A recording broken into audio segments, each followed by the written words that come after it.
Bom dia. Damos início ao seminário A Versão dos Trabalhadores sobre a situação financeira do Estado do Rio Grande do Sul. Este seminário é o resultado do esforço de organização de trabalhadores e trabalhadoras do serviço público, homens e mulheres que apostam na unidade para enfrentar uma conjuntura bastante adversa que ameaça a qualidade e a continuidade de prestação de serviços públicos em diferentes políticas, especialmente saúde, segurança e educação. Eleger o servidor ou a servidora pública como responsáveis pelas dificuldades financeiras do Estado é, ao mesmo tempo, que atacar o serviço público e prejudicar a sociedade gaúcha. Afinal, sem servidor, não tem serviço público.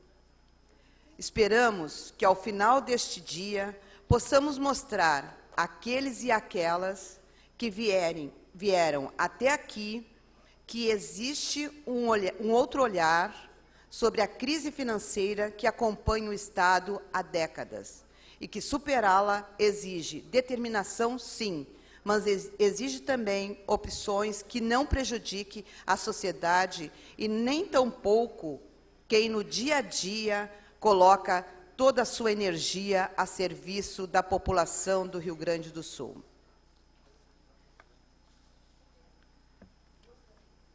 Passamos, então, para compor a mesa de abertura deste seminário. Convidamos a professora Helenir Schirer, presidenta do Centro de Professores do Estado do Rio Grande do Sul, CEPER Sindicato.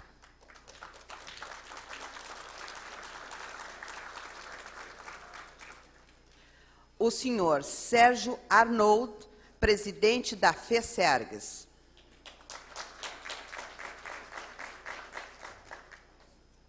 A senhora Mara Feltz, diretora do CEMAP.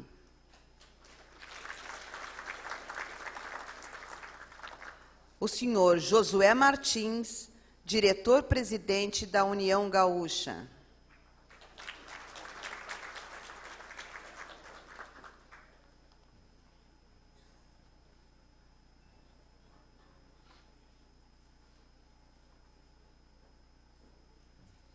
Por favor, queiram sentar-se.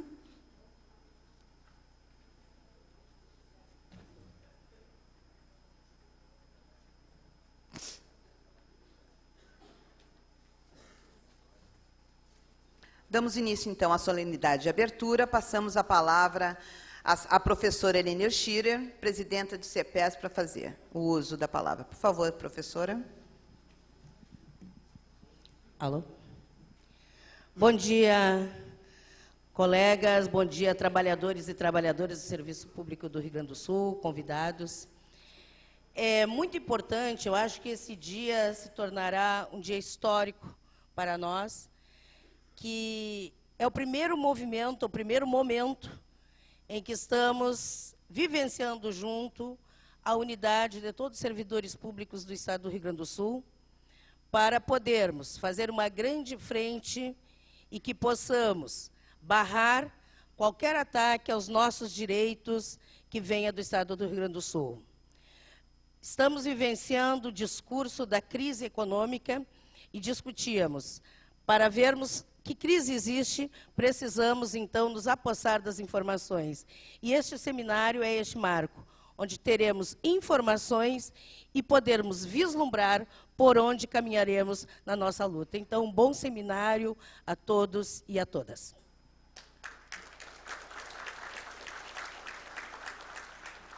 Obrigada, professora. Passamos agora a palavra ao senhor Sérgio Arnaud, presidente da FESERGS. Em primeiro lugar, bom dia a todos nós, a todos e a todas sobreviventes desse frio que estamos enfrentando às 9 horas da manhã com muita galhardia. Nesse ato, como destacou a professora Helenir, que é um ato histórico. Isto começou a ser gestado logo no início desse mês, em reuniões que nós tivemos na sede da FESERGS, na sede do CEPERS, e da União Gaúcha e que culmina hoje com a realização desse primeiro evento conjunto. Esse é um passo importantíssimo que nós estamos dando, porque nós estamos superando todas as nossas divergências político-ideológicas em nome da defesa do serviço público no Rio Grande do Sul e do servidor público e do trabalhador no serviço público. Portanto, hoje é uma data histórica que nós queremos deixar assinalado, porque nós temos propostas, temos alternativas, além dessas que o governo apresentou e que só apequenam o Estado e só diminuem o servidor público, o trabalhador no serviço público, o professor, enfim, a todos nós e a sociedade, e prejudica a sociedade gaúcha. O nosso desejo, portanto, é que ao fim desse encontro esteja selada essa unidade e esse primeiro passo seja estratégico e histórico na construção dessa unidade para promovermos o enfrentamento dessa situação. Muito obrigado e um bom seminário a todos. Obrigado, senhor Sérgio. Passamos, então, a palavra para a senhora Mara Feltes, diretora do CEMAP. Meu bom dia a todos e a todas. Quero primeiro agradecer, aqueles e aquelas que estão aqui hoje, que acolheram nosso convite. Como já foi dito, pelos meus colegas de mesa aqui, que isso vai ser um dia histórico, pelo menos esperamos que seja. Porque a situação exige. Essa unidade, ela é fruto de uma responsabilidade. Mais uma vez, é importante destacar que o trabalhador do setor público, a trabalhadora do setor público do Rio Grande do Sul está dando mais uma demonstração de responsabilidade com a sociedade gaúcha. Porque mais do que defender nossos interesses e direitos, que é absolutamente legítimo, porque a gente trabalha como qualquer trabalhador. Agora, também é verdade que defender o trabalhador do setor público, defender as condições de trabalho, defender a qualidade de serviço é sim defender a sociedade gaúcha. Sem serviço público não há desenvolvimento. E é isso que nós pretendemos aqui hoje nesse seminário, conversar e refletir sobre isso. Porque desde janeiro a gente só vê falar de desgraça, como se o Rio Grande do Sul tivesse acabado, e não é verdade. O nosso estado é um estado muito importante, é um estado com muita riqueza e que tem sim pessoas que fazem um trabalho muito bom, com muita dedicação, e que não merecem, de forma nenhuma, que recaia sobre os seus ombros a responsabilidade pela crise.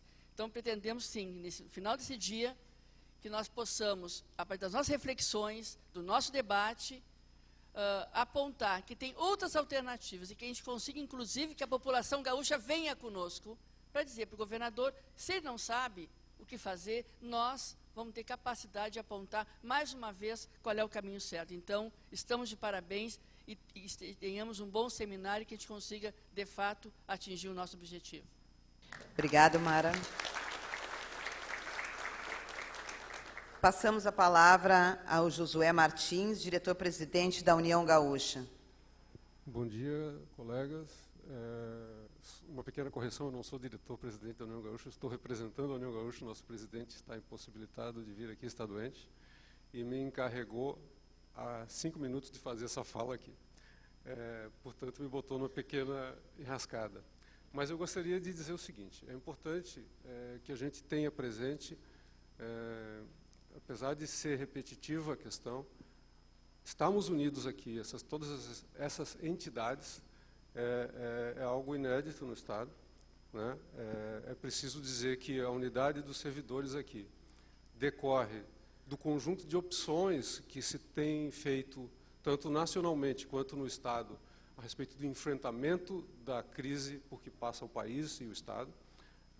Nós esperamos, a partir desses painéis que vamos ter pela manhã e no início da tarde, demarcar claramente as opções de classe pelo enfrentamento da crise. É preciso dizer que, tanto nacionalmente como no Estado, as opções de sustentação dos problemas da nação vão recair sobre os trabalhadores do setor público e do setor privado, Ou seja, não vai vir só para cima dos trabalhadores do setor público. É preciso que essa união se amplie, não se restringe ao Estado, apenas aos trabalhadores do Estado. Nós já fizemos isso num ato unificado no mês passado, né, dia 29. Foi importantíssimo a nossa presença junto com as centrais sindicais. Esses movimentos vão ter que crescer, porque o que temos a enfrentar não é pouca coisa, né? Para que vocês tenham uma ideia, o orçamento da União compromete quase 50% com o pagamento da dívida pública. Isso é o que tem de mais avançado do ponto de vista do capital hoje no mundo, que é o sistema financeiro, né? E a ligação que existe entre o orçamento do Estado e o sistema financeiro precisa ser enfrentada, porque a grande restrição ao desenvolvimento dos povos hoje é colocada por esse setor do capital. E na nossa fala à tarde, aquela que me coube, eu vou procurar mostrar como é que o orçamento do Estado está ligado a isso aí, né? E como é que nós podemos ter enfrentamentos no Estado também que colaborem com o enfrentamento posto que precisamos fazer em relação ao orçamento da União. Portanto, colegas, bom trabalho a todos. Esperamos sair daqui com alternativas de enfrentamento ao que vem sendo proposto pelo meio político dominante hoje no país. E, enfim, bom seminário e bom trabalho a todos. Obrigado, Josué. Fizeram parte dessa organização as seguintes entidades: CEMAP, CEPERS, AJURES, ASDEP, CEAP, SINDES-PGE, Sindiágua, APROJUSTE, União Gaúcha, ASTER, UGIRME, SINDET e FECERS. Agradecemos aos senhores e senhoras, desfazemos neste momento a mesa e passaremos já para o painel. Peço que permaneça a professora Helenir e o senhor Josué, que farão a coordenação da mesa a seguir. Aos demais, muito obrigado.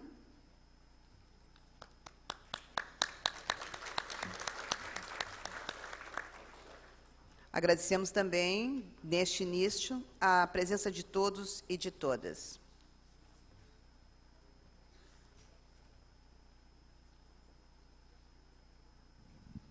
A coordenação da mesa será pela professora Helenir e pelo senhor Josué. Convidamos a fazer parte da nossa mesa os painelistas, o professor de Economia na Universidade Federal de Santa Catarina, professor Nildo Ouriques, por gentileza.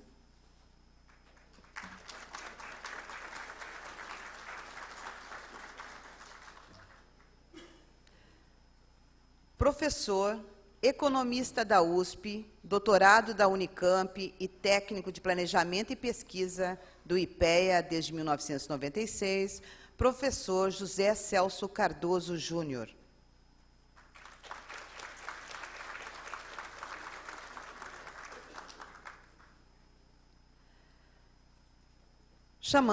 Convidamos também o professor de Economia da Universidade Federal de São Paulo, professor Alberto Randfas.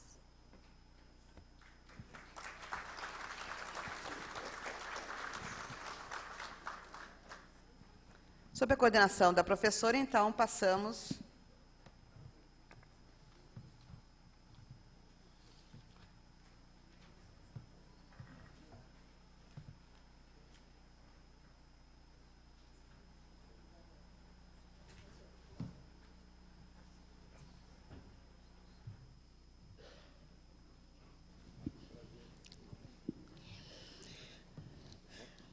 Bem, então já vamos iniciar até para os nossos palestrantes.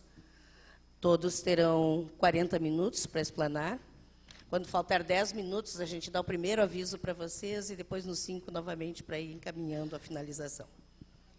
Então, nosso primeiro palestrante, o professor Nildo, que é professor de Economia na Universidade Federal de Santa Catarina.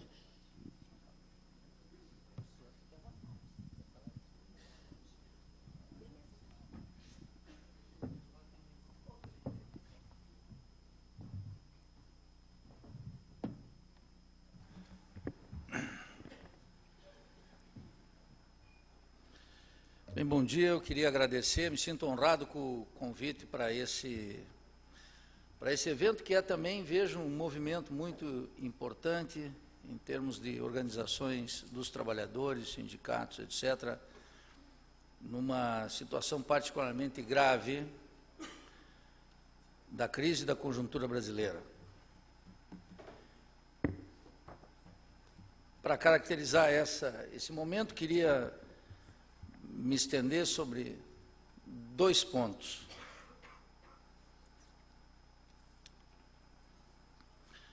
Um no terreno político e outro propriamente no que se chama o terreno econômico.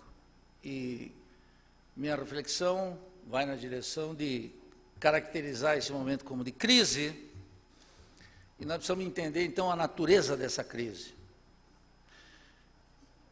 E quero dizer que é muito melhor a situação agora do que há 10 anos atrás. Muito melhor a situação agora. A crise dissipa ilusões. A crise exige consciência da maioria da população e, particularmente, dos sindicatos e organizações profissionais. A característica fundamental do sindicalismo brasileiro e das organizações dos trabalhadores nos últimos anos foi, a meu juízo, sem dúvida alguma, a perda da consciência de classe. O fenômeno político mais importante na sociedade brasileira é que o conjunto dos trabalhadores dos sindicatos perderam importância na vida política, e perderam importância na vida política porque baixaram a guarda. Quero dizer que é muito ruim para a vida política, cultural da nação, sindicatos sem consciência de classe, sem consciência dos seus interesses imediatos. Essa é a advertência inicial. Não observo esse fenômeno como algo estranho ao meu próprio trabalho. O Sindicato dos Professores das Universidades Federais e a situação do nosso sindicalismo nas universidades revela de maneira clara isso. Eu não precisava nem sair de casa para observar isso. Isso é um fenômeno ultra estendido no país. Temos várias centrais sindicais e, rigorosamente, nenhuma pode se reivindicar como representante dos interesses dos trabalhadores. Não só durante todos esses últimos anos, esses 10, 15, 20 anos, os trabalhadores não estiveram bem representados, como agora, no meio de um turbilhão, de uma crise, são os primeiros que pagam com muita intensidade os custos da crise. Não só no setor público, observem como essa crise já tocou muito fundo, em especial no setor privado, nas montadoras, no ABCD paulista, no coração burguês do país. No setor onde o sindicalismo era mais forte, mais coeso, é onde bateu com mais intensidade e onde o desemprego já começou a tocar forte no nível de vida dos trabalhadores. Feita essa advertência, quero tocar aqui em 2 pontos que me parecem relevantes para enfrentar essa luta aqui no Rio Grande do Sul, nos estados, e enfrentar essa luta nacionalmente. O primeiro é que há um esgotamento do sistema político brasileiro. Um profundo esgotamento do sistema político brasileiro. A consciência liberal e conservadora atribui esse esgotamento, por exemplo, à corrupção política, ao desgaste dos partidos, à corrupção nas estatais, à corrupção de funcionários, etc. É uma versão cômoda, é uma versão demasiadamente cômoda, interessa a gregos e troianos, mas não revela para nós a natureza dos assuntos de Estado.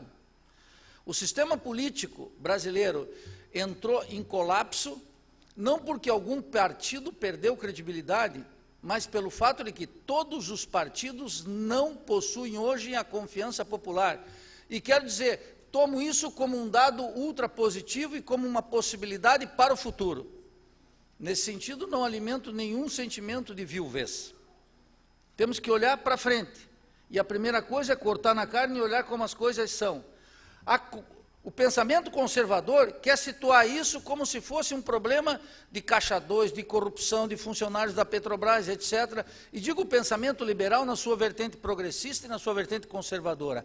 É muito mais profundo que isso. Os partidos já não representam. Até uma sociologia das eleições pode observar. nós tivemos 1/3 da votação na última eleição presidencial para a presidente Dilma, quase 1/3 para o candidato oposicionista senador Aécio Neves, e quase 1/3 de votos nulos e brancos. Até uma sociologia de jornal que observa isso vê que algo está muito ruim. E observa-se, inclusive, que muita gente votou no candidato oposicionista para evitar o voto na presidente Dilma, e muita gente votou na presidente Dilma só para evitar o voto no candidato oposicionista. De tal maneira que não há uma representação política no Brasil, se esgotou. Por que se esgotou? Por uma equação que submeto à avaliação de vocês. O processo de democratização no Brasil e de constituição de um sistema político liberal supõe, num país marcado pela superexploração e pela desigualdade profunda de renda, riqueza e poder político e prestígio político, opções opostas. A principal arma da burguesia brasileira, de todos os seus interesses e do liberalismo, é apresentar o conflito político como se ele fosse ilegítimo. E apresentar a cordialidade e o acordo como se fosse não só um elemento de astúcia política, mas a essência da política, buscar acordos. É isso que colocou os trabalhadores na situação em que se encontram. Numa sociedade atravessada pela desigualdade, em que 80% da riqueza está na mão de menos de 20% da população, o conflito político é a norma e tem, portanto, legitimidade para se expressar. Porque se não for assim, as classes subalternas, as classes trabalhadoras, não podem exprimir sua dor e seus interesses. Toda a artimanha da elite brasileira é negar legitimidade para o conflito político e estabelecer o conflito político como se levasse o Brasil sempre para um impasse em que os trabalhadores, no final, perdem de antemão. Um conflito, diz a classe dominante, não interessa a ninguém. Esse bordão é um bordão destinado não a apaziguar e ver um futuro melhor para o país, mas deixar as coisas exatamente como elas estão. No Estado, na economia, na cultura e no prestígio político. Nesse contexto, é claro que os partidos políticos tinham que expressar um certo radicalismo. A emergência do Partido dos Trabalhadores em 1979 expressava, em alguma medida nas condições brasileiras, as condições pelas quais as classes subalternas, os trabalhadores, organizaram um partido político e uma central sindical capaz, em alguma medida, de expressar os interesses das classes das maiorias num país caracterizado pela desigualdade, pela superexploração e pela violência. Esse partido e essas centrais sindicais expressavam mais ou menos bem o interesse das classes subalternas. No outro lado, o que a sociologia crítica chama de os partidos da ordem. Os partidos que criam e se recriam exclusivamente para representar os mesmos interesses, passando o essencial por baixo do nariz do povo. Os partidos como o DEMO, o PSDB, o PMDB, etc., siglas de aluguel, grandes ou pequenas, que no fundamental expressam os interesses das classes dominantes, no sistema eleitoral e no parlamento, assim como nos tribunais e nas cortes. Esse sistema político tinha alguma funcionalidade. Tinha alguma funcionalidade enquanto o radicalismo político representado pelo PT, pelo PCdoB, pelo PCB, pelo PSTU, por todas as pequenas siglas da esquerda, tinham independência em relação a uma razão do Estado e defendiam os interesses de classe. Na exata medida em que foi graduando esse radicalismo político e aproximando o seu ideário dos partidos da classe dominante, em particular do PSDB e do DEMO, se dissipou a representação política na sociedade brasileira. E os trabalhadores ficaram sem pai nem mãe, para dizer de uma forma popular. Os nossos interesses acabaram desaparecendo. O interesse de classe, o interesse daqueles que perdem, o interesse daqueles que são sempre chamados a pagar o custo da crise, quando a crise aparece, se dissipou. Ficou claro, ocorreu um empobrecimento da democracia liberal brasileira, num país, quero recordar, meu suposto fundamental, num país atravessado pela desigualdade. Essa desigualdade tem que ter representação política, e essa representação política é necessariamente conflitiva, é necessariamente antagônica, os interesses deles com os interesses nossos. Como agora, todos vocês estão observando aqui no estado do Rio Grande do Sul, e nós estamos observando em nacional. Não precisa nem dos sociólogos ou os economistas da Federal de Santa Catarina para explicitar isso. Qualquer um abre o jornal e vê Tem o lado deles e tem o lado nosso. Está ficando cada vez mais claro. Mas isso não se expressa no sistema político. Por que não se expressa no sistema político? Basta ver as últimas eleições. Aqui, outra vez, a astúcia da classe dominante diz: a presidente Dilma se elegeu com uma proposta e aplicou imediatamente a proposta do opositor. Se elegeu execrando Armínio Fraga e colocou lá seu parceiro Joaquim Levy. É rigorosamente certo, mas não expressa o fundamental. Oculta com isso, como se fosse algo supressivo, algo que ocorreu depois do dia 15, algo que já existia antes, aquilo que meu amigo Gilberto Vasconcelos chamou o petucanismo, o sistema petucano, que é o que está em vigor hoje. Esse sistema petucano tem dois partidos, um partido com sensibilidade social, que é o Partido dos Trabalhadores e a coalizão representada pela presidente Dilma, e um partido tradicional, sem nenhuma sensibilidade social, que é a coalizão encabeçada pelo PSDB. Os dois professam o mesmo programa econômico. Quando começou isso? Isso começou em 1994, com o estabelecimento do Plano Real. O Plano Real tinha dois opositores. Estou aqui no Rio Grande Amado, terra da minha mãe. De tal forma que Leonel Brizola foi o sujeito que de cara disse: o Plano Real é um instrumento da classe dominante. Lula e a oposição de esquerda também dizia: estão contra o Plano Real. Mas, no segundo mandato de Fernando Henrique Cardoso, tanto o PT como os partidos aliados mudaram de posição e assumiram a estratégia do Plano Real, que é o segundo ponto na minha avaliação e a razão da crise econômica, etc. Aceitaram a tese fundamental de que a inflação era mesmo o principal inimigo do homem, como se tal coisa fosse certa. Não o é. Não o é. E é isso que está em curso de novo, é esse mito que está em curso de novo. Aquele sistema político, esse sistema petucano, já estavam de acordo há muito mais tempo, de tal maneira que Armínio Fraga e Joaquim Levy é uma consequência necessária de um acordo prévio sobre a administração da economia e do Estado, que ocorreu em 94, um verdadeiro pacto de classe na sociedade brasileira, que gozou de imensa legitimidade. Por quê? Porque no período de 94, nós, trabalhadores dos sindicatos, faziam centenas e centenas de greves para recuperar o poder de compra do salário. E o trabalhador olhava de imediato a inflação e dizia: parece que eles têm razão, a inflação é, de fato, o principal inimigo do homem. Daí que Fernando Henrique Cardoso venceu as eleições no primeiro turno, em 1994, sucedendo ao presidente Itamar Franco. Essa imensa popularidade, obrigado, essa imensa popularidade assegurava um pacto de classe na sociedade brasileira que incorporava, em primeiro lugar, o sistema bancário, portanto, a FEBRABAN. Em segundo, as multinacionais e o capital industrial brasileiro. Em terceiro, os comerciantes. E, em quarto lugar, o latifúndio. Essa aliança soldou essa aliança fundamental, trouxe para o interior do Plano Real os fundos de pensão e, portanto, uma parte do sindicalismo dos trabalhadores. Talvez, aproximadamente 3 milhões de trabalhadores. A parte mais organizada dos trabalhadores, que passou a especular também com a sorte da nação e a dívida pública. É muito acertado que esse seminário diga a situação financeira do Estado, e não a situação fiscal do Estado.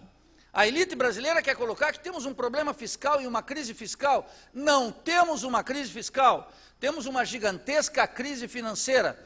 Pode-se conseguir um superávit fiscal gigantesco, que a crise permanecerá porque tem uma natureza financeira. Sem a auditoria da dívida e uma moratória eventual da dívida interna ou externa, não haverá saída para a crise brasileira. Isso eu vou tratar no segundo ponto. Esse colapso da representação tinha que cedo ou tarde aparecer, na medida em que aqueles que nasceram para combater a estratégia da classe dominante se somam a ela, a representação se dissipou. E observem qual é a astúcia do projeto político em curso, qualquer que ele seja. Cada vez mais, os tucanos atacam os petistas, porque esses se parecem cada vez mais com um bico grande. Os petistas, por sua vez, se defendem, dizendo que todos os males da República começaram na época dos tucanos. É plástico identificar como os partidos se assemelham e representam os mesmos interesses. E a astúcia dessa disputa consiste em cada vez ter maior êxito eleitoral na medida em que professam maior fidelidade política ao programa que mantém a classe dominante com seus interesses intocáveis. As brigas que certamente existem, as acusações sistemáticas que existem no terreno da moral, são todas elas acomodadas tranquilamente no terreno sereno do parlamento. Quem se importa se um xinga a mãe do outro no Senado? Se um xinga o outro de ladrão na Câmara? Quem se importa e qual o resultado que vai dar das CPIs que os jornais dizem todos os dias e noticiam todos os dias, não para revelar o que está acontecendo, mas para ocultar o que está acontecendo? Essa profusão de notícias sobre a CPI revela muito pouco sobre a natureza da corrupção na Petrobras, muito pouco sobre a natureza da corrupção no sistema político, muito pouco sobre a natureza da corrupção dos zelotes e de todos os sucessivos escândalos que existem e que seguirão existindo, porque é da natureza do Estado. Esse sistema, nessas condições, não tinha mais outra alternativa senão esvaziar seu significado. De tal maneira que hoje, depois de uma eleição presidencial com certa disputa, os trabalhadores estão se organizando no Brasil inteiro contra a política de ajuste da presidente Dilma, quando era esperado que todos nós estaríamos organizando contra a política de ajuste de Aécio Neves. Isso não é uma coincidência qualquer. Tem que buscar as raízes profundas disso, lá atrás, desde 94, desde 2002, desde a Carta aos Brasileiros. Esse sistema político, quero afirmar aqui, é irrecuperável. E quero dizer que, bom, esse sistema político precisa morrer, precisa desaparecer. Não compartilho, já anuncio, desde logo essa ideia de que se esse sistema cair, logo à porta estarão os fascistas, as ditaduras, o imperialismo estadunidense com a quinta frota vagando aqui pelo Guaíba, etc. Isso é falso. A crise complica o nosso lado dos trabalhadores no bolso, e vocês já estão aqui se organizando e com esse grau de unidade notável e realmente importante, porque vocês sabem que isso pesa contra nós imediatamente. Mas é claro que complica a vida do outro lado.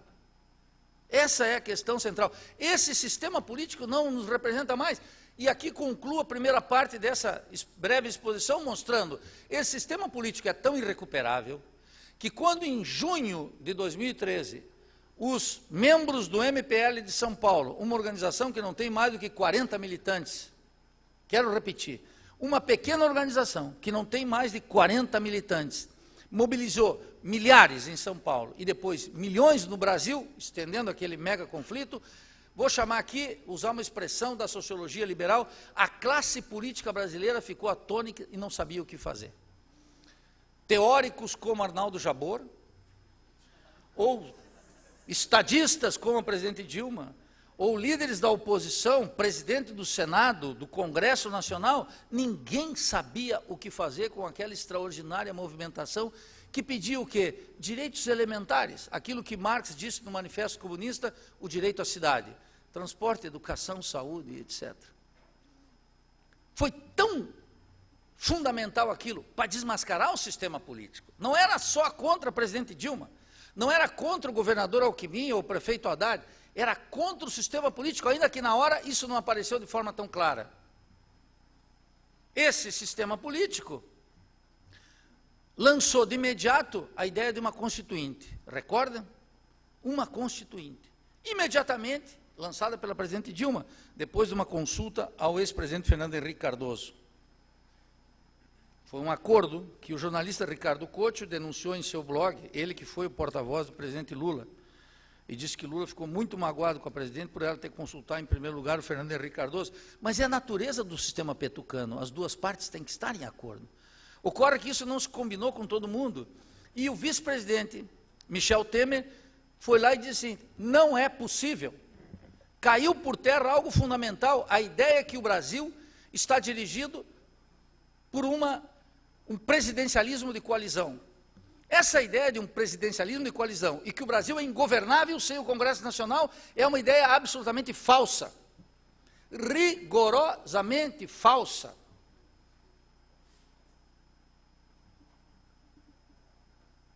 O presidencialismo de coalizão é uma renúncia ao presidencialismo, que é a natureza do nosso sistema político. A classe dominante tentou 2 vezes impor o parlamentarismo aqui. Uma contra João Goulart, depois perdeu. Outra no plebiscito, perdeu feio de novo. A massa não acredita nos políticos e faz muito bem não acreditar nos políticos. É a escassa consciência que nós temos. Não há razão para crer neles. Afinal de contas, essa obra foi produzida por quem? Como é que se constituiu essa brutal desigualdade, esse brutal privilégio no Brasil, se não pelos políticos que aí estão? Todos. Essa é a questão fundamental. Eu sei que é difícil assumir esse ponto de vista. A gente sempre tem uma fezinha, que esse fim de semana a loteria vai me contemplar. Não vai. A gente sempre tem uma fezinha que a igreja pode estar mal, mas esse Papa vai dar um pouquinho de esperança. E nós apostamos nossas fichas nas esperanças deles, não nas nossas. Essa é a questão central. E está na hora de voltar a acreditar nas nossas forças, nas nossas lutas, no nossa capacidade de mobilização. Digo com todo respeito, danem-se eles. Não vamos perder nada. Vamos ganhar em consciência, em mobilização, em consistência. Esse sistema político é impossível porque essa tese do presidencialismo de coalizão, que aliás é do Sérgio Abrantes, um sociólogo tucano, de 5ª categoria, por certo, caiu por terra. O presidente Michel Temer foi o primeiro a dizer: presidente Dilma, educadamente, a senhora não pode convocar uma constituinte. E a presidente Dilma aceitou a tese, quando deveria ter dito: eu não posso convocar, é a função do presidente do Congresso, mas eu posso convocar o povo para que exija uma constituinte. Ali ela renunciou o fato de ser presidente da República. Renunciou a um estatuto para o qual está em Brasília o exercício pleno do presidencialismo brasileiro. Pleno. Veja, o Congresso Nacional parece que tem uma força no momento em que os 2 presidentes das 2 casas estão implicados em acusações de crimes de toda ordem. Ou acaso Cunha e Renan Calheiros são figuras impolutas? Nem a Veja acredita nisso. A Folha de São Paulo, essa semana, soltou um editorial imenso. A burguesia e seus jornais estão dizendo: é impossível, tem que tirá-los. E, no outro lado, uma presidente que diz: é impossível governar sem eles. Opa, exceto se recorrer ao povo. Pergunte ao povo. Uma presidente que perguntasse ao povo: escuta, dá para esse Congresso ficar vetando as medidas presidenciais para resgatar a economia, a soberania do país, orientar a ação do Estado pela justiça social com esse Congresso? E o povo vai dizer: não dá. Eu não estou mandando fechar o Congresso. Eu já queria que a reforma política pelo menos decretasse a extinção do Senado e fizesse não uma cópia mal feita do modelo político estadunidense, mas aquilo que a Venezuela, o Equador, a Bolívia fizeram, um Congresso unicameral. O Senado no Brasil foi um instrumento historicamente criado para ser um cadeado de segurança contra as irresponsabilidades da Câmara de Deputados, que pode, eventualmente, contemplar os interesses populares. É para isso que existe o Senado. Vocês estão vendo o que está sendo a reforma do sistema político? Baixar um pouco a idade para ser senador. O financiamento privado de campanha vai permanecer, mas mesmo que fosse público não resolveria nada. Você veja que a grande reforma política não mudou nada substancialmente. Mas não é uma descoberta, é porque não foi feito para mudar. Ou vocês acham que aquele Congresso, aquela Câmara, aquele Senado, iria atuar recolhendo o ânimo popular, se ele existe exatamente para bloquear o ânimo popular? Isso prova que o sistema político no seu conjunto é incapaz de se renovar pela via parlamentar. Terá que ser pela força das ruas. É a força da sociedade civil que vai ter que dobrar o interesse da presidência, do Senado, da Câmara e da presidência do Brasil. Terá que ser imposto a eles, não virá como dádiva deles. Isso é uma lição fundamental do sistema político nosso. Terá que nós, as ruas, terá que impor. E nada mais legítimo. Não compartilho jamais dessa ideia de que o Congresso não pode ser pressionado. É exatamente o Congresso, a instituição que pode e deve ser pressionado para que a representação exista. Ou lá está o bem comum organizado nas duas casas? É óbvio que não. Um Congresso, uma Câmara de Vereadores, uma Assembleia Legislativa só funciona com o hálito popular ali, no cangote, senão não funciona. E isso é antidemocrático? Não, isso é por excelência o exercício da democracia. Quando os deputados e senadores se sentem pressionados por quem? Por nós, reles eleitores. É assim que funciona. Se não, é cômodo. Nos encontramos a cada 4 anos. E com os senadores, melhor ainda, nos encontramos a cada 8 anos. Você viu que agora a mudança parece baixar de 8 para 7. Realmente uma conquista democrática espantosa, eu estou comovido. Isso diz o quê, meus camaradas? Isso diz uma coisa só. O sistema político, os partidos que estão aí, não podem renovar a vida institucional brasileira, que está grávida de uma mudança. Mas eles estão aí exatamente para aplacar isso. Concluo o primeiro ponto. O sistema político esgotou e a classe dominante não pode renová-lo. A conclusão é, nós teremos que fazê-lo. Eu sei, parece juvenil, parece até irresponsável, alguns sugerem que até é aventureiro, mas nós vamos nos defrontar com isso. Parte da direita já entendeu isso, por isso que ela é desinibida na rua, por isso que eles vão lá. A consciência liberal chama essa gente de coxinha, é um erro, é uma direita ainda muito fraca. Podem colocar lá 200 mil na Avenida Paulista, na frente do Museu de Arte Moderna, não me comove no mais mínimo, aquilo não é uma manifestação de massa. Quando for de milhões, não 200 mil, 300 mil, convocado pela Rede Globo, isso não me comove, foi pouca gente, muito pouca gente. E o grau de consciência deles ainda é pequeno. Quem quiser pensar isso, lembre do pré-64. No pré-64 sentia uma consciência de direita, por quê? Porque tinha um governo do João Goulart que era um governo reformista, não um governo como o da presidente Dilma, que não é reformista. Pré-64 não se assemelha com nada disso. Em 64, João Goulart estava lutando pela reforma bancária, urbana, reforma agrária, remessa de lucros, meus camaradas. Sabe o que é isso? Briga de cachorro grande, briga com o imperialismo, com as multinacionais. Esse governo de ser elite, esse tem que cair. O da presidente Dilma terá vida longa. Nunca me emocionou essa ideia que vão caçar, porque não vão. Se caçasse, coloca um dado de interminação na vida política que favorece a nós.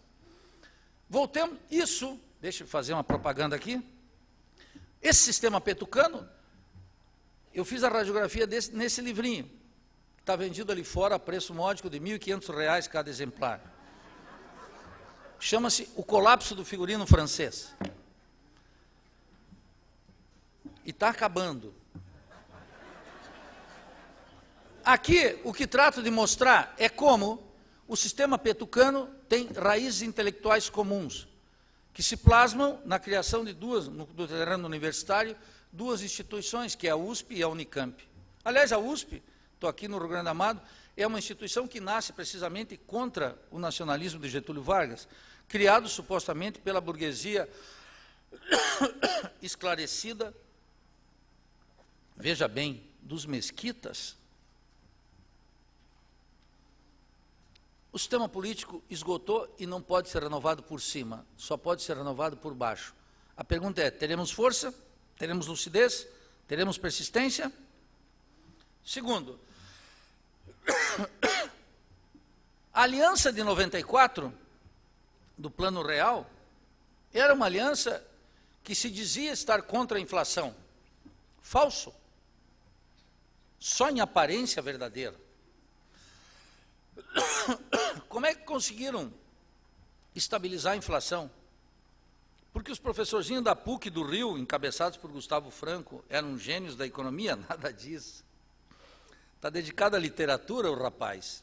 Escreve sobre Shakespeare e sobre o queridinho das letras brasileiras, Machado de Assis. Continua ganhando dinheiro no mercado financeiro, porque todos nós temos que pagar nossas contas. Aquele pacto de classe tinha uma premissa: o superendividamento do Estado brasileiro. A dívida interna, em junho de 94, era de 64 bilhões de reais.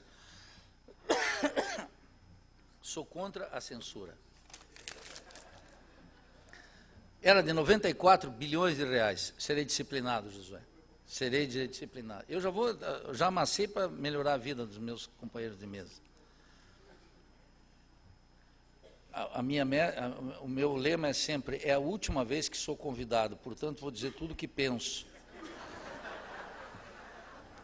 A questão fundamental é que aquele plano real, aceito por gregos e troianos, elogiados por Gustavo Franco, por Armínio Fraga, por Aloysio Mercadante, por Maria da Conceição Tavares, tinha um ponto fundamental: o superendividamento do Estado brasileiro. Repito as cifras, de maneira geral. Junho de 94, a dívida interna brasileira de 64 bi. Fernando Henrique Cardoso deixa ela em 740. 2 mandatos depois, Lula deixa ela em 1,5 trilhão. E a presidente Dilma deixa ela em 3 trilhões e segue subindo. Ao contrário do que disse o Josué, num escorregadão linguístico, não estamos pagando a dívida. Estamos transferindo uma parte imensa da riqueza para a República Rentista, e a dívida, quanto mais se paga, mais cresce. Ora, aquele pacto de classe sustentado no quê? No superendividamento estatal, permite algo fundamental. Permite que todo o esforço de arrecadação seja colocado para o pagamento dos juros e serviços da dívida. Não se paga a dívida, se paga uma parte, se faz renegociação permanente, se multiplica a dívida. Está lá na Constituição de 88, é necessária uma auditoria, mas o sistema petucano impede. Briga sobre a Petrobras, briga sobre o Hugo Chávez, briga sobre as políticas sociais, agora menos, e fecha total acordo sobre a auditoria da dívida. Ela não caminha. E está na Constituição. Teremos que fazer uma auditoria da dívida. Cai o mundo? Não, o Equador fez. O presidente Rafael Correa fez. Caiu o mundo? Não. Os gregos estão fazendo. Por acaso o Guaíba mudou seu curso? Não, continua ali. Está tudo igual. Essa ideia de que se tocar na dívida o mundo cai é rigorosamente falsa. Sem uma auditoria da dívida não vamos a lugar nenhum. É o ponto 1 de um programa de transformação brasileiro. É o primeiro ponto. A raiz da crise do Estado é financeira, não é fiscal. Por isso que a imprensa e todo mundo fala, o ajuste fiscal, o ajuste fiscal, o ajuste fiscal. Não é ajuste fiscal. Tire, embora esse nome, aprofunde isso, que eu dou o nome ao seminário de vocês. A crise financeira do Estado, originada em 94, pela estratégia do Plano Real, multiplicado por Cardoso por 10, multiplicado por Lula por 2, multiplicado pela presidente Dilma por 2, mais de 3 trilhões. O ano passado, segundo os dados da auditoria da dívida, 45,11% de tudo que foi arrecadado foi para pagar juros e amortizações de parte do principal da dívida. E o fundamental é, como dizia o sábio Delfim Neto, assessor de Fernando Henrique, de Lula e de Dilma, dizia claramente: dívida não se paga, se renegocia. Vida longa para a República Rentista, para que acabar com esse negócio, se podemos viver dele? Claro, isso requer o quê? Austeridade. Sobre quem? Sobre vocês, sobre nós nas universidades, sobre os professores, sobre os estados, sobre os municípios. Austeridade permanente. Austeridade. Não é esse programa econômico que está aí, não é algo que faz um ajuste e depois volta a crescer. Não, ajuste permanente. Bem-vindos a esse vale de lágrimas, meus camaradas. Não vai parar mais, não tem volta ao crescimento. Isso é um mito, no sentido antropológico da expressão. Aquele pacto superendividou o Estado e teve consequências mais nefastas. Uma regressão industrial gigantesca no Brasil, com uma internacionalização da economia decisiva. O Brasil se transformou num país exportador de produtos agrícolas e minerais. Não me venham dizer que os semifaturados cresceram, que suco de laranja enlatado não é um exemplo de produção capitalista moderna. Não é. Há uma regressão brutal na indústria com um grau de internacionalização gigantesca. O que quer o consórcio petucano? Os tucanos querem abertura rápida da economia e internacionalização definitiva. E os petistas querem uma internacionalização mais lenta e supostamente negociada com os trabalhadores. Mas todos os esforços por negociar com os trabalhadores para impedir a queda da renda e do emprego está se esfumando como um gelo diante do sol, a pino. Está desaparecendo. Essa internacionalização da economia reforçou a economia exportadora. Estou aqui falando num estado que tem grande produção agrícola e que é dominada pelo latifúndio. Hoje estava buscando no sebo aqui na frente os livros do Paulo Schilling, esse genial economista gaúcho, pensador sobre a questão da terra, escreveu um livrinho sobre o trigo, muito bom, na década de 60, lá no ISEB.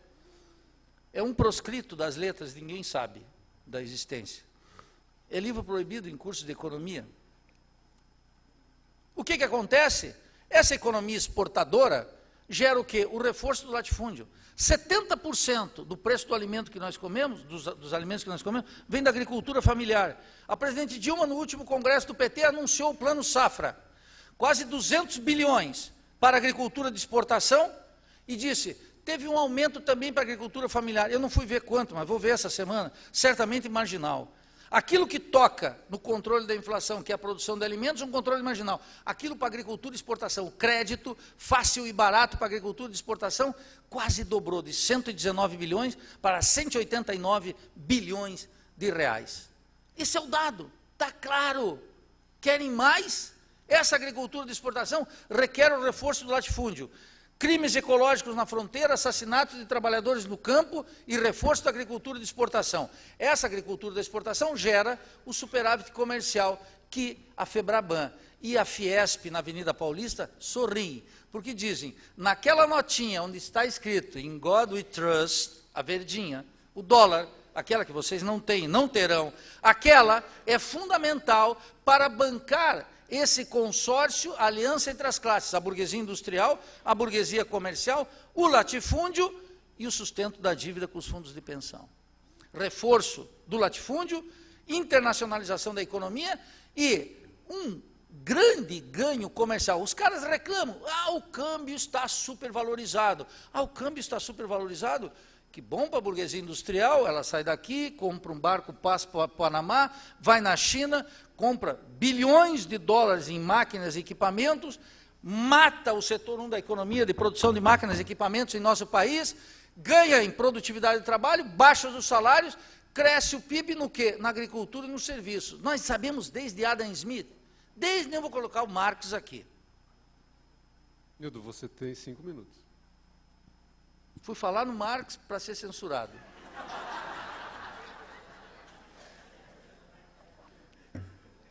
E depois dizem que o alemão está morto. O que acontece? Por que eu coloquei Marx? Não sei, mas foi só para lembrar que ele existe. Nós sabemos, desde Adam Smith, que a riqueza da nação nasce da manufatura, nasce da indústria. Então, o que vocês podem ver? O PIB cresceu 3, 2, 4, esse batalhão do PIB do crescimento. Os idiotas não sabem o fundamental. Cresceu onde? Na agricultura? Ruim para a nação. Cresceu onde? Nos serviços? Ruim para a nação. O PIB só interessa se cresce. Quando os caras dizem que cresceu 4, acabou a discussão, um economista razoavelmente crítico pergunta, agora começa a discussão. Como é que cresceu o PIB? Cresceu pela agricultura? Muito ruim. Cresceu pelos serviços? Péssimo. Se não crescer no setor manufatureiro, não gera riqueza fundamental. Conhecimento básico elementar de economia. Muito bem. Internacionalização de máquinas e equipamentos, controle, fim da reforma agrária. A presidente Dilma assentou menos terras que o ditador João Batista Figueiredo. Esse é o dado do MST. Uma organização que está disciplinada na base de apoio do governo, mas é um movimento importantíssimo. Mas está ali, faz uma análise da correlação, acha que não dá, o dado é dele, assentou menos gente que João Batista Figueiredo. E olha que ainda no período de João Batista Figueiredo tinha muita grilagem de terra que passava por reforma agrária. Não tem o setor de máquinas e equipamentos, não tem a reforma agrária e não tem o fundamental. O que está ocorrendo no Brasil, desde muito, mesmo no auge de 2 anos da política salarial do presidente Lula, em que teve algum reajuste de salários acima da produtividade, 1,5%, 2%, o fato é ineludível. O que comanda a acumulação de capital no Brasil é a superexploração da força de trabalho. Mais de 76% da população economicamente ativa no Brasil não ganha ganha até 3 salários mínimos. Vou repetir.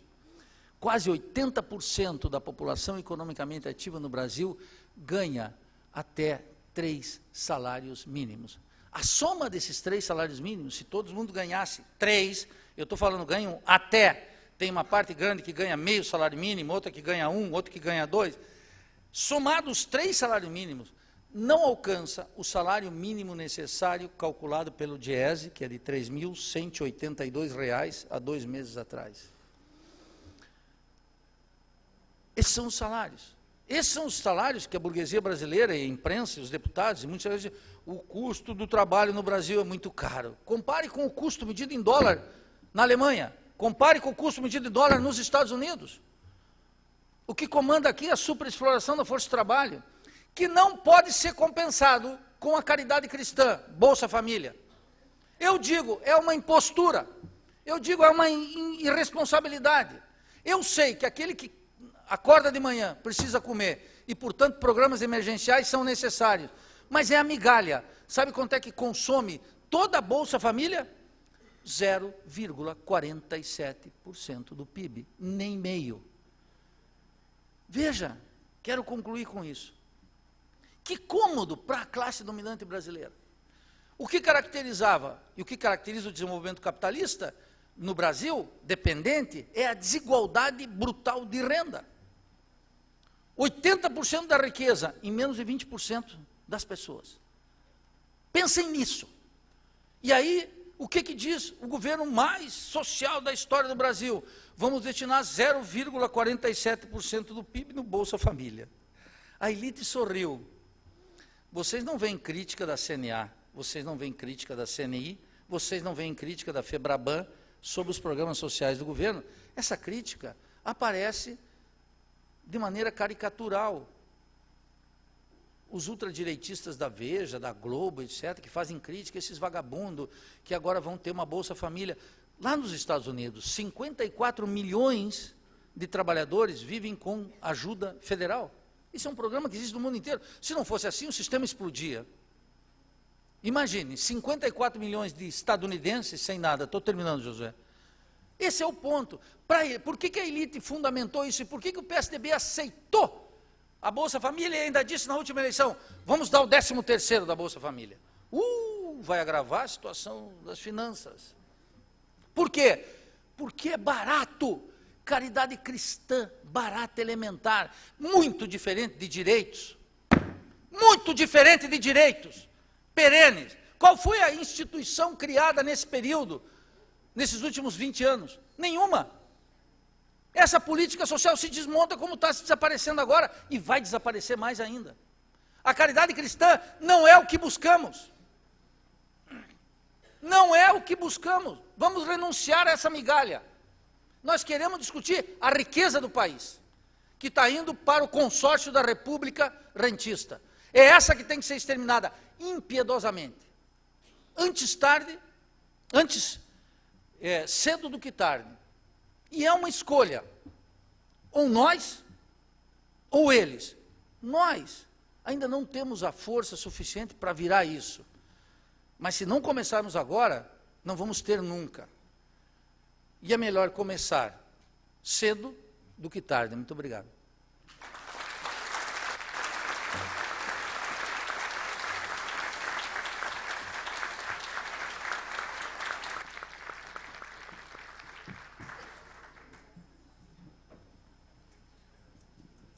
Obrigado, professor Nildo. E convidamos agora o professor José Celso, do IPEA, para fazer a sua fala.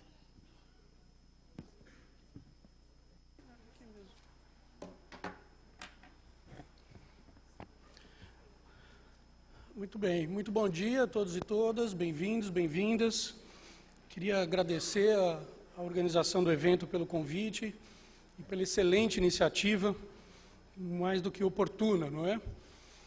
Agora, queria começar fazendo uma crítica, na verdade, à organização. Como é que colocam um professor para falar tudo isso com essa verve e contundência antes dos pobres mortais aqui? Não é isso?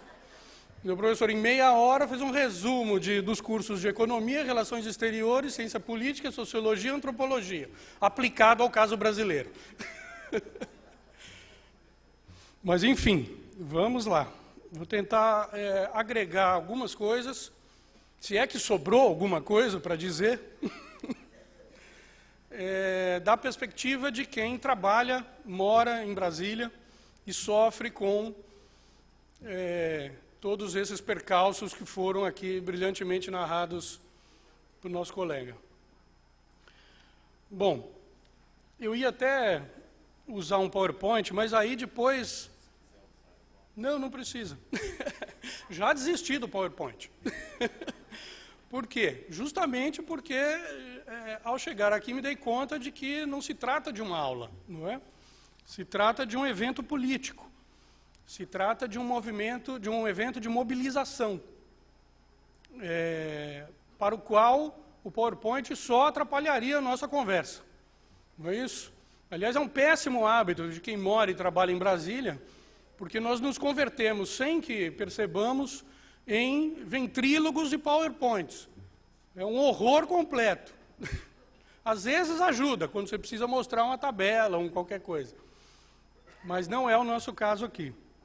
Bom, eu queria tentar agregar alguma coisa ao debate em torno de 3 ou 4 pontos. Primeiro ponto, sobre a própria questão do Estado, não é?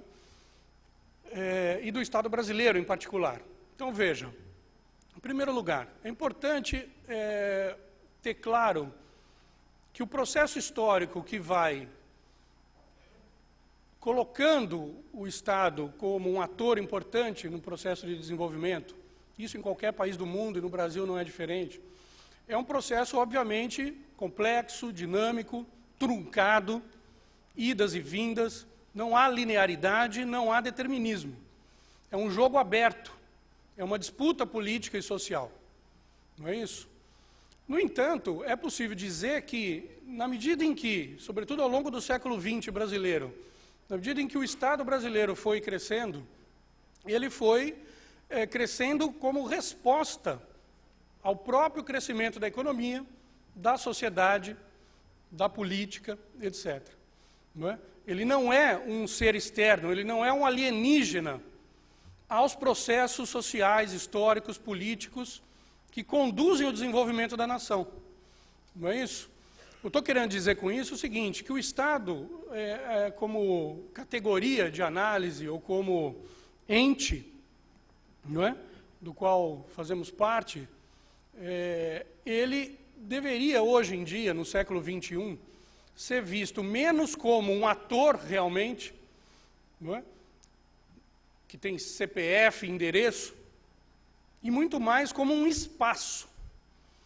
Não é? O Estado hoje, talvez seja mais fácil entendê-lo como um conjunto de relacionamentos complexos, dinâmicos, etc., que colocam em contato, muitas vezes em antagonismo, né, os setores da sociedade, os setores da política, os setores do próprio Estado, né, a sua burocracia, etc. Ou seja, ele é uma síntese de interesses contraditórios. Tá certo? Então, de saída, isso é importante porque nos tira da obrigação de justificar, nesse debate pequeno que a imprensa costuma fazer, que os próprios governantes, às vezes, nos empurram a fazer, não é? O debate pequeno sobre mais Estado, menos Estado, mais mercado, menos Estado. Não é disso que se trata desde logo. Não é? Se a gente entende o Estado como um conjunto de relacionamentos complexos, dinâmicos, etc., nós podemos perceber que não se trata de mais isso ou menos aquilo. Se trata de entender qual é o arranjo político, institucional, econômico, que conecta essas diversas dimensões dentro de um país, num determinado momento, etc. Essa é uma primeira coisa. Mais mercado, menos Estado. Quer dizer, não é disso que se trata desde logo. Se a gente entende o Estado como um conjunto de relacionamentos complexos, dinâmicos, etc., nós podemos perceber que não se trata de mais isso ou menos aquilo. Se trata de entender qual é o arranjo político, institucional, econômico, que conecta essas diversas dimensões dentro de um país, num determinado momento, etc. Essa é uma primeira coisa que eu queria colocar. E é óbvio que isso talvez torne mais real a nossa análise, mas ao mesmo tempo torna mais complexo. É fácil também olhar o Estado como ator, simplesmente, porque a gente coloca a culpa em alguém, não é? Que tem CPF e endereço. A gente culpabiliza individualizando o culpado. Não é? É o Estado, ou é o mercado, ou é sei lá quem. Não é isso? Quando não é disso que se trata, quando a questão real que explica os movimentos da sociedade são mais complexos do que nos parece à primeira vista, nós nos defrontamos com um grau de complexidade, dificuldade de análise, de entendimento muito maior. Mas isso é necessário. É necessário para poder entender que também ao longo desse período histórico republicano, vamos dizer, que o país vivenciou, né, vem vivenciando desde o final do século XIX, não é? A sociedade foi se complexificando, a economia foi se complexificando e o Estado foi se complexificando. Não é? Essa complexificação ela vem junto com um movimento muito forte de fragmentação. Não é? Fragmentação de classe, fragmentação econômica, política, social. Não é? Não é à toa que o professor mencionava aqui a questão da fragilidade hoje das entidades de organização da sociedade clássicas. Não é? Sindicatos, partidos políticos. O que essas entidades que estruturaram o movimento de construção do Estado e da sociedade no século XX, no mundo inteiro, nos dizem hoje? Não é? Nos colocam hoje como possibilidades de enfrentamento. Estamos em crise. E a crise não é, portanto, apenas do Estado. É uma crise muito mais ampla. No caso brasileiro, é a velha crise da nação. Não é? É a crise da nação. A crise de um país que tem toda uma história complicada, não é? Complexa, etc., bonita, também por um outro lado, mas que tem no seu centro a questão da igualdade. Quer dizer, a trajetória brasileira, ao longo de todo o período, foi uma trajetória de montagem de um aparato econômico, de um aparato estatal, que nunca conseguiu colocar no centro do objetivo nacional o enfrentamento da desigualdade. E não é possível haver desenvolvimento, não é possível haver entendimento, não é possível haver ação coletiva até mesmo, sem um projeto de igualdade que organize a sociedade, que organize a própria ação do Estado. Esse é o centro do nosso problema histórico e estrutural de longo prazo. Esse período recente que vivenciamos no Brasil, que nos parecia ser promissor nesse ponto de vista, ele conseguiu um feito histórico, é verdade. Ele conseguiu criar, compatibilizar, melhor dizendo, ainda que num curto período de tempo, uma certa trajetória de crescimento da economia, ou seja, que se rebateu em crescimento da renda per capita, não é? Da renda por habitante, por trabalhador, com redução, ainda que pequena, da desigualdade do trabalho, da desigualdade dos rendimentos dentro da classe trabalhadora. Não é? É a famosa estatística que o governo usa, que os estatísticos usam, os economistas usam, que mostram uma curva crescente de crescimento da renda com uma curva decrescente de decrescimento da desigualdade. É verdade, isso aconteceu e foi um fato inédito na história republicana brasileira e latino-americana, diria eu. Não é? Ou seja, o contexto no qual se viabiliza um arranjo, tá certo? Um arranjo político, econômico, institucional, que viabiliza um crescimento econômico com redução da desigualdade, é um fato a ser louvado. E é um fato que vai à essência do nosso problema histórico-estrutural, que é o da tremenda desigualdade econômica, social, política, cultural, etc., que temos. Não é isso? Agora, esse pequeno episódio que vivenciamos, sobretudo entre 2004 e 2010, ele depende de duas coisas fundamentais para ter sustentabilidade no tempo, para ter uma dinâmica de permanência no tempo. Ele depende de convicção política, de que esse é o projeto que precisa ser implementado de longo prazo, e precisa de um instrumento fundamental para mobilizar as energias utópicas da sociedade nessa direção. Que instrumento é esse? O Estado.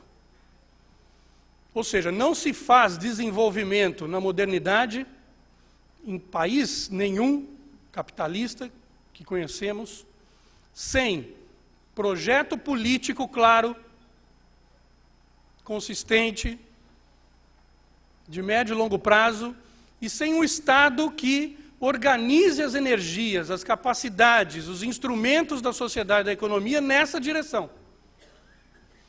Nós vivenciamos um esboço desse projeto nesse curto período de tempo que eu mencionei. Esse projeto se construiu, não obstante, num contexto de fragilidade muito grande do ponto de vista dos instrumentos estatais disponíveis, não é? E num contexto de fragilidade muito grande do ponto de vista da conscientização geral da sociedade, da classe política mais vanguardista ou progressista que tivemos, talvez, um dia no país. Não é? E por isso fracassou. E por isso não teve continuidade. E por isso está em crise agora. Agora, é preciso entender que essa crise de agora, conjuntural, financeira e não fiscal, como bem colocou o professor, é uma crise que se remete a um contexto muito mais amplo, né? A esse contexto a qual estou me referindo, de uma crise de identidade da nação, de uma crise de projeto de nação. A classe política atual, ou seja, o petucanismo, como bem caracterizou o professor, não vai nos levar à superação desse impasse. E isso nos coloca uma grande interrogação para o futuro. Não é? Como reorganizar as bases sociais e políticas da sociedade, da nação, para a construção de um novo projeto de poder, porque é disso que se trata, capaz de recolocar na agenda do desenvolvimento o tema do enfrentamento da desigualdade social, econômica, etc., regional e tudo mais. Ou seja, é uma crise muito mais ampla, tá certo? Onde a crise atual, propagandeada pelos governadores recém-eleitos, pela imprensa, parte dela golpista, etc., é apenas a ponta mais conjuntural do iceberg. Segundo ponto que eu queria colocar, depois desse sobre o Estado e o papel do Estado de modo geral, tem a ver com a própria agenda do desenvolvimento. Veja, ao longo também do século XX, a compreensão sobre o que significa desenvolvimento no mundo foi se alterando, como é natural que aconteça. Não é? Se pegarmos, por exemplo, a experiência brasileira, é muito claro ver que, no pós-guerra, desenvolvimento se associava muito diretamente a crescimento econômico.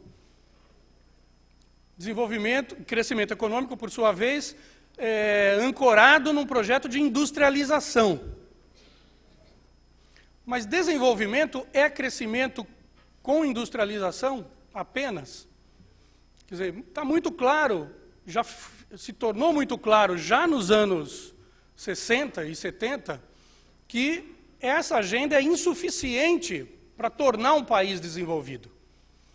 Emergiram as questões sociais, a questão da desigualdade se tornou explícita, a questão ambiental, já nos anos 60, já se manifestava como um problema de longo prazo. Não é? Ou seja, ao longo dos últimos 50 ou 60 anos, portanto, a agenda do desenvolvimento também se complexificou e se alargou. Ela não se diz mais respeito hoje apenas a crescimento econômico, porque você pode crescer destruindo o meio ambiente, você pode crescer gerando pobreza, você pode crescer matando pessoas. Tem várias formas de ativar o crescimento, inclusive usando o trabalho escravo. Agora, é disso que nós estamos falando? Não é, obviamente, no século XXI. Então, o que é o desenvolvimento hoje? É algo que nasce nos gabinetes de Brasília? É algo que nasce de cabeças iluminadas, como as que o professor mencionou aqui? É óbvio que o desenvolvimento, a agenda, o projeto de desenvolvimento de médio e longo prazo de um país nasce da luta social, nasce do contexto político, não é? Da luta social e política que a nação é capaz de colocar na pauta governamental, na pauta central do país. A questão de fundo, que eu já mencionei, é da igualdade. Mas e as questões correlatas que foram surgindo ao longo desses últimos 50 anos? O que foi o processo de redemocratização do Brasil ainda em curso, dos anos 70, final dos anos 70 para cá? Não é? Foi um processo de colocar a questão da democracia, por exemplo, como parte integrante da agenda de desenvolvimento. Quer dizer, hoje está muito claro que não se pode crescer, se desenvolver, aliás, apenas com crescimento. É preciso crescer com democracia. O que mais? O que foi a Constituição Cidadã de 88? Ainda que tenha imperfeições e tudo mais, foi um projeto de país que, bem ou mal, se consolidou num estágio avançado, diria eu, frente ao contexto vigente à época, do ponto de vista da cobertura de mínimos civilizatórios da sociedade. Não é? Hoje, novamente, a Constituição vai ser colocada em xeque pelo ajuste fiscal financeiro em curso, mas aquele momento representou a inclusão do tema social, vale dizer, do combate efetivo à desigualdade e à pobreza, como parte integrante do projeto de desenvolvimento do país. Indo além, se comparamos os eventos da Rio 92 com a Rio +20, ocorrido outro dia, vamos ver que ao longo desse curto período de tempo, a questão ambiental entrou na agenda pública. Não apenas na agenda governamental, na agenda pública, na agenda de relevância pública, dos debates que travamos no nosso dia a dia, que conversamos na mesa de bar, etc., que usamos como critério para decisão, inclusive, do voto, não é? Ainda que, obviamente, essa agenda ambiental, ela ainda esteja muito mais no plano retórico do que no plano concreto, não é? Ela hoje faz parte, coletivamente, de um ideário de desenvolvimento. Enfim, eu estou dando alguns exemplos de como um projeto de desenvolvimento se constrói histórica e socialmente. Quando falamos de desenvolvimento hoje, nós não estamos falando só de retomar crescimento econômico. Nós estamos falando de retomar crescimento econômico, logo emprego, não é? Mas com distribuição de renda, não é? Com o fortalecimento do mercado interno, com reativação dos setores produtivos.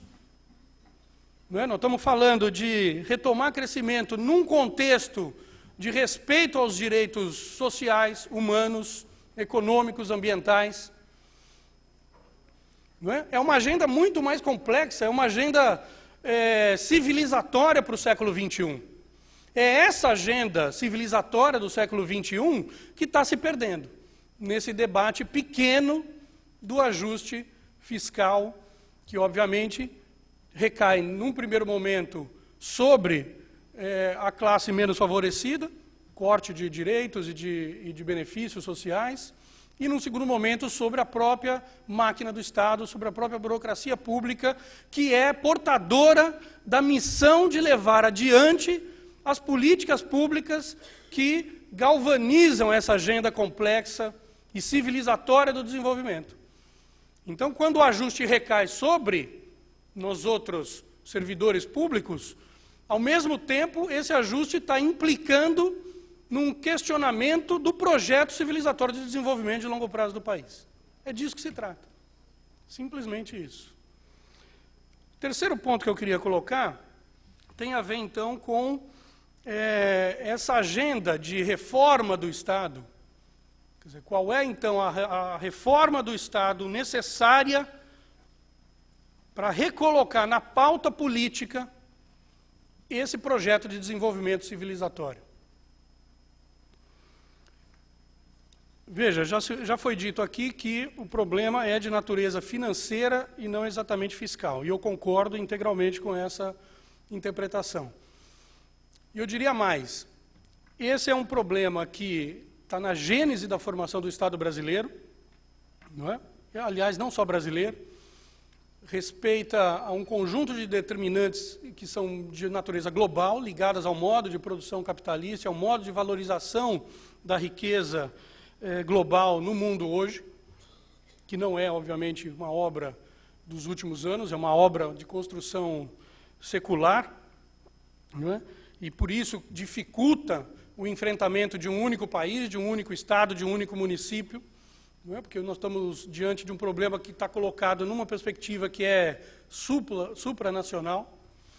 Porém, o espaço de possibilidade de atuação interna, no âmbito federal, estadual e municipal, é um âmbito de atuação, ainda que limitado e pequeno, possível de modificar, em parte, esse estado de coisas. Estou me referindo, obviamente, à questão de que os governantes precisam ter clareza sobre os instrumentos que têm à disposição para mudar a composição da base tributária, ou seja, da fonte de tributação, da extração do excedente econômico que se faz sobre a economia, sobre a sociedade, e ter a clareza sobre os instrumentos que tem à disposição para, de outro lado, mudar a composição do gasto público que é realizado. Então, estou falando de duas dimensões relativas, né, ao aspecto econômico da relação do Estado com a economia e com a sociedade, que são tratadas no Brasil de maneira desconexa, quando, na verdade, fazem parte de um mesmo problema. Para ser mais concreto, nós temos uma base tributária altamente regressiva no país. O que significa isso? Os pobres pagam proporcionalmente mais impostos que os ricos, e nós temos uma base, uma estrutura de gasto público também altamente concentradora. Por quê? Porque prioriza, em primeiro lugar, a rolagem ou o financiamento da dívida pública, como o professor colocou aqui, ao invés do gasto produtivo, seja do ponto de vista empresarial, seja do ponto de vista social. E num estudo recente que fizemos no IPEA, embora isso seja algo já consensuado na literatura da economia política mais heterodoxa ou progressista, constatamos empiricamente, com base nos dados de IBGE e etc., que o gasto público produtivo, sobretudo de natureza social, ele tem um efeito multiplicador sobre o PIB maior que 1. O que significa isso? Significa que para cada R$100 gastos com educação, saúde, previdência, assistência, o PIB cresce mais do que 100. Da mesma maneira, esse estudo mostrou empiricamente que para cada R$100 gastos com o pagamento de juros da dívida pública, o PIB retrocede 0,x%, que eu não me lembro agora exatamente o valor, que é um dos dados que estava no PowerPoint que eu desisti de usar. O que eu estou dizendo? Eu estou dizendo que não só é necessário e possível, em certa medida, aos governos de qualquer instância da federação reverem e reorganizarem a sua base de arrecadação de maneira a tornar essa arrecadação mais progressiva, ou seja, arrecadar mais de quem tem mais, como é possível, em qualquer nível da federação, reorganizar o gasto público para tornar o gasto mais aderente e estimulador do crescimento econômico local e, portanto, da própria arrecadação. A arrecadação cresce não com a recessão. A arrecadação cresce com a expansão econômica. Isso é crucial entender. As medidas contracionistas que estão sendo adotadas agora, elas vão acelerar a recessão. Elas vão piorar o quadro econômico local. Elas vão desempregar trabalhadores. Elas vão reduzir os lucros das empresas. Já ficou demonstrado, inclusive pelo enfrentamento da crise em 2008, 2009, pelos países todos do mundo, Brasil em particular, América Latina em particular, que o enfrentamento feito com o acionamento de instrumentos do Estado, à disposição do Estado já hoje, no sentido de ativar o gasto produtivo, o gasto público, dá um resultado em termos de arrecadação, de crescimento, muito melhor do que, obviamente, a contração. Como dizem também os bons economistas políticos, não existe na história da humanidade nenhum caso de país desenvolvido que tenha conseguido, alcançado um nível razoável, aceitável de desenvolvimento sem ação coletiva da sociedade, que é algo que estamos aqui tentando reativar, e sem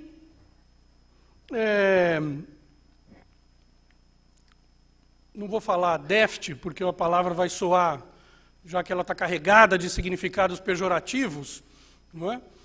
Mas sem uma articulação fiscal financeira do Estado com a economia que coloque a perspectiva do crescimento em primeiro lugar. Mas para falar em termos rasteiros, não existe país do mundo que tenha se desenvolvido fazendo superávit primário. Isso é uma bobagem completa dos editoriais recentes de macroeconomia. Por quê? Porque se a vida de uma pessoa vai até 100 anos, e ela só pode se endividar em tese, né? Resumindo, obviamente, vocês, claro, vão viver, vocês que moram aqui no Rio Grande do Sul, vão viver 130 anos, eu não tenho a menor dúvida disso. Mas nós que vivemos aquela secura de Brasília, vamos chegar até 80, olhe lá. Mas, enfim, se a vida de uma pessoa individualmente se projeta a 100 anos, em tese, ela tem que organizar o seu portfólio de investimentos pessoais num horizonte de tempo que ele possa ser amortizado ao longo do seu ciclo de vida. É isso que, inclusive, as seguradoras cobram, não é? Os bancos cobram, etc. Não é? Ninguém financia uma casa por 500 anos. Não vou viver 500 anos, como é que eu vou pagar esse negócio? Uma família pode ir um pouco além, porque a perspectiva de vida de uma família não é de 100 anos, é de gerações, 200, 300 anos, sei lá. Uma empresa tem uma perspectiva de vida de 100, 200 anos. Não é? As empresas inseridas no sistema produtivo de uma maneira orgânica. Então, a estratégia de financiamento dessa empresa vai além da sua capacidade conjuntural de financiamento, de endividamento. Não é isso que move o capitalismo? A antecipação do poder de compra? Os estados nacionais, por sua vez, têm uma perspectiva de longevidade muito maior. Logo, a equação de financiamento público, né, do Estado é uma equação de financiamento que não precisa estar circunscrita, presa ao balanço conjuntural do mês passado. Isso não existe em lugar nenhum do mundo. Quer dizer, não é a poupança, para usar um verbete econômico conhecido, que precede e determina a capacidade de investimento do Estado, ou de gasto do Estado. É o contrário numa economia capitalista, dinâmica, de longo prazo. É a capacidade de financiamento, de investimento, de mobilização de recursos, gastos produtivos, que o Estado é capaz de implementar, que define a sua capacidade de poupança no futuro. Isso é um ensinamento macroeconômico já consolidado e comprovado empiricamente em qualquer experiência internacional que a gente conheça.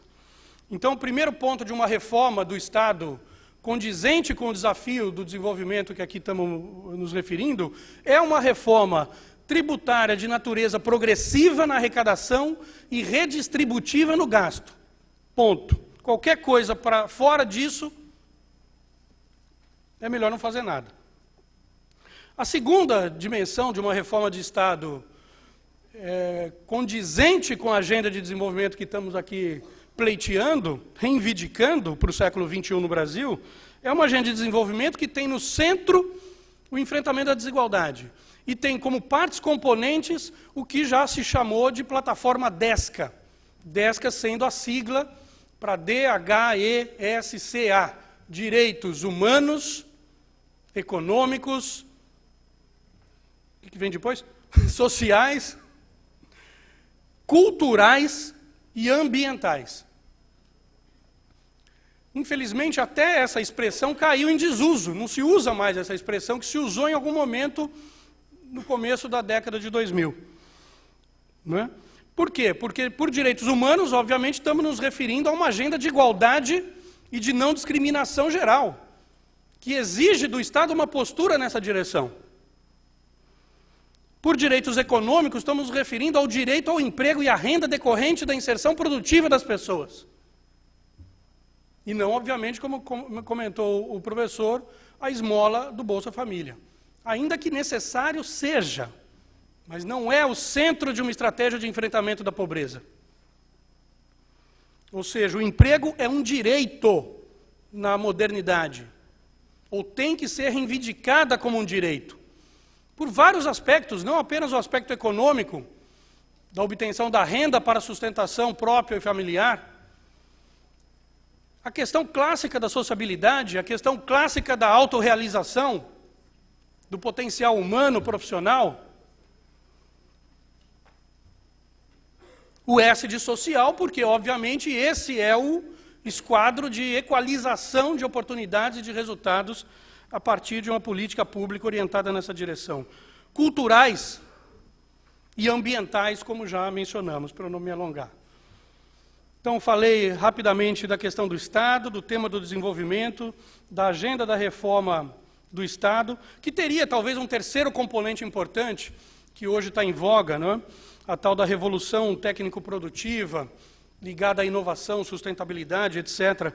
Ora, se é verdade que a humanidade, o capitalismo colocou a humanidade em perigo do ponto de vista ambiental, e eu acredito que seja verdade, pela leitura dos relatórios técnicos dos profissionais da área. 10 minutos, então, Celso. já estou concluindo. Então, uma reforma, quer dizer, parte da reforma do Estado importante para o século XXI, em qualquer país do mundo, e no Brasil não é diferente, tem a ver com a reorganização do processo produtivo, tecnológico, que respeite ao mesmo tempo as dimensões anteriores que mencionamos, da inclusão produtiva pelo trabalho, da garantia de mínimos remuneratórios e sociais, etc., etc., mas que também garanta a preservação, a sustentação do meio ambiente. Isso só é possível com tecnologia, com inovação tecnológica do mais alto nível, com reciclagem, com reprodução dos bens sensíveis à coletividade de uma maneira sustentável. Algo que daria margem para uma conversa sem fim aqui. Mas como vocês já sabem do que eu estou falando, eu estou me referindo ao fato de que quem é o portador das condições de fazer uma reforma desse tipo? O mercado não fará por si só uma revolução, uma reorganização técnico-produtiva que respeite essas duas condições. O que eu me referi como sendo plataforma DESCA e a questão da sustentabilidade ambiental. Por quê? Porque os sinais de mercado que orientam a ação empresarial no nível microeconômico estão orientadas pela rentabilidade acima de tudo, não pela preservação ambiental, que é um detalhe burocrático, não é? Colocado de fora para dentro do sistema, etc. Ou seja, é o Estado que precisa entrar nessa discussão, não para fazer as inovações que o setor privado é capaz de fazer, mas para induzir, para regular o processo de reorganização produtiva nessa direção da sustentabilidade ambiental e humana, sob risco de que não passemos como civilização do século XXI. Não é? É isso que os relatórios nos dizem. Né? A prosseguir-se o ritmo atual de sobreexploração do trabalho e do meio ambiente, a humanidade não atravessará o século XXI. Então, essas três dimensões são cruciais para uma reforma do Estado de natureza civilizatória. Né? A questão da reorganização da base de arrecadação e do gasto, a questão do eixo de organização das políticas públicas centrada na plataforma DESCA e a questão da indução e regulação da base produtiva. Bom, por fim, o último ponto que eu queria colocar tem a ver com a batalha da informação e da comunicação que nós precisamos enfrentar para recolocar esses temas na agenda. Como eu mencionei, não existe experiência de desenvolvimento exitosa no mundo que tenha prescindido da ação coletiva, social e dos trabalhadores em particular no seu projeto de construção. Reforçando o que o professor colocou, esse movimento aqui, que se inicia hoje com esse evento, ele não é apenas um movimento de alinhamento de entendimento sobre a questão específica conjuntural do Estado do Rio Grande do Sul. Ele é um movimento que coloca a perspectiva da reorganização da classe trabalhadora para além e para cima do petucanismo que está impedindo o avanço dessa agenda progressista. Então, eu acho que o que nos une nesse momento para retomar essa agenda são duas coisas fundamentais, que estiveram sempre presentes nos momentos em que o Brasil se encontrou como nação, que conseguiu dar saltos qualitativos, muito mais do que quantitativos, em alguns momentos de sua história. Primeira questão, sentimento de nação e de pertencimento. Parece bobagem, mas a internacionalização da economia, da cultura, da política, dos interesses, colocou no corner, colocou nas cordas a questão da nação como unidade de agregação de sentimentos e de mobilização de interesses. Nós não somos mais hoje um país que se identifica, quer dizer, a crise identitária, ela ganhou proporções tamanhas hoje em dia, que é difícil até classificar o Brasil como uma nação no sentido estrito da palavra. Tamanha fragmentação, tamanho individualismo, tamanho a desconsideração que hoje vivenciamos em relação ao nosso próprio país, às nossas próprias possibilidades. Mas uma coisa nos une ainda, que é isso, o sentimento de nação como país, como unidade, e a ideia de pertencimento a esse coletivo. E, em segundo lugar, 3 minutos. Uma visão de país e de desenvolvimento que é muito diferente dessa visão reducionista, economicista, desagregadora, pequena, que hoje domina o debate público dentro do governo, com a imprensa, etc. Para essas duas coisas, ação coletiva. Para essas duas coisas, capacidade de mobilização e de comunicação. É preciso entrar nesse jogo de forma pesada, de forma consistente, de forma orgânica, para a gente recuperar corações e mentes que se perderam nesse percurso conturbado que vivenciamos nos últimos anos. É isso. Obrigado.